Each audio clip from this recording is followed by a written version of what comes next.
ವಿಜಯಪುರ ಜಿಲ್ಲೆಯ ಬಸವನ ಬಾಗೇವಾಡಿ ತಾಲೂಕಿನ ಇಂಗಳೇಶ್ವರ ಗ್ರಾಮದ ವಿರಕ್ತ ಮಠದಲ್ಲಿ ವಚನಶೀಲ ಮಂಟಪದ ನಿರ್ಮಾತೃ ಲಿಂಗೈಕ್ಯ ಚನ್ನಬಸವ ಸ್ವಾಮೀಜಿಗಳ ಸ್ಮರಣೋತ್ಸವ ಹಾಗೆ ನುಡಿನಮನ ಕಾರ್ಯಕ್ರಮ ನಡೆಯಿತು.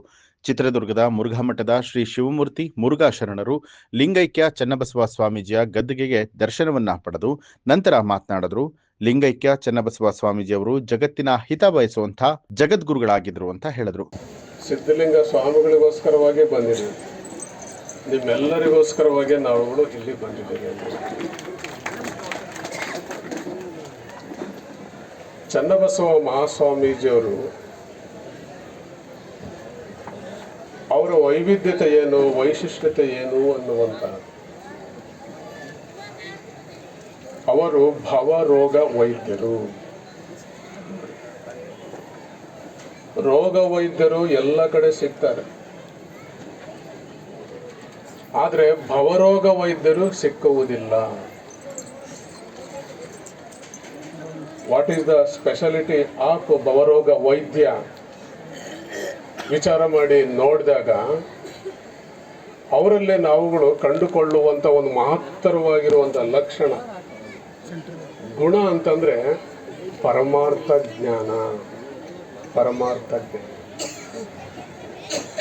ಲೌಕಿಕ ಜ್ಞಾನ, ಭೌತಿಕ ಜ್ಞಾನ, ವ್ಯಾವಹಾರಿಕ ಜ್ಞಾನ ಎಲ್ಲರಲ್ಲಿಯೂ ಇರುತ್ತದೆ. ಆದರೆ ಸಂತರ, ಶರಣರ, ಮಹಾಸ್ವಾಮೀಜಿಯವರಲ್ಲಿ ಇರಬಹುದಾಗಿರುವಂತ ಒಂದು ದಿವ್ಯ ಜ್ಞಾನ ಅಂತಂದ್ರೆ ಪರಮಾರ್ಥ ಜ್ಞಾನ. ಕೆಲವು ಸ್ವಾಮೀಜಿಗಳು ಪಲ್ಲಕ್ಕಿ ಬೇಕು ಅಂತಾರೆ, ಆದರೆ ಚನ್ನಬಸವ ಸ್ವಾಮೀಜಿಯವರು ಎಲ್ಲಾ ಹಂತದಲ್ಲೂ ಕೂಡ ಪಾದಯಾತ್ರೆ ಇರಲಿ ಅಂತ ಹೇಳ್ತಾ ಇದ್ರು. ಅವರು ಭವರೋಗ ವೈದ್ಯರು ಅಂತ ಹೇಳಿ ತಿಳಿಸಿದ್ರು. ಈ ಸಂದರ್ಭದಲ್ಲಿ ಸಿದ್ಧಲಿಂಗ ಮಹಾಸ್ವಾಮೀಜಿಗಳು, ಸಂಗನ ಬಸವ ಶಿವಾಚಾರ್ಯರು, ಶಿವಪ್ರಕಾಶ್ ಶಿವಾಚಾರ್ಯರು, ಶ್ರೀ ಸಿದ್ದರಾಮ ಮಹಾಸ್ವಾಮೀಜಿಗಳು, ಗಚ್ಚಿನ ಮಠ, ಸಾರಂಗ ಮಠದ ಪ್ರಭು ಶಿವಾಚಾರ್ಯರು ಮತ್ತು ಊರಿನ ಮುಖಂಡರು, ಭಕ್ತಾದಿಗಳು ಉಪಸ್ಥಿತರಾಗಿದ್ರು. ಕೆಲವರು ಎಲ್ಲ ಸಂದರ್ಭದಲ್ಲಿ ಪಲ್ಲಕ್ಕಿ ಬೇಕು ಅಂತಾರೆ, ಆದರೆ ನಮ್ಮ ಚನ್ನಬಸವ ಸ್ವಾಮೀಜಿಯವರು ಎಲ್ಲ ಹಂತದಲ್ಲಿಯೂ ಪಾದಯಾತ್ರೆ ಇರಲಿ. ನನಗೆ ವೆರಿ ಫೇವರೇಟ್ ಪ್ರೋಗ್ರಾಮ್ ಚನ್ನಬಸವ ಸ್ವಾಮೀಜಿಯವರ ಫೇವರೇಟ್ ಪ್ರೋಗ್ರಾಮ್ ಅಂತಂದ್ರೆ ಪಾದಯಾತ್ರೆ, ಪೀಸ್ ಮಾರ್ಚ್.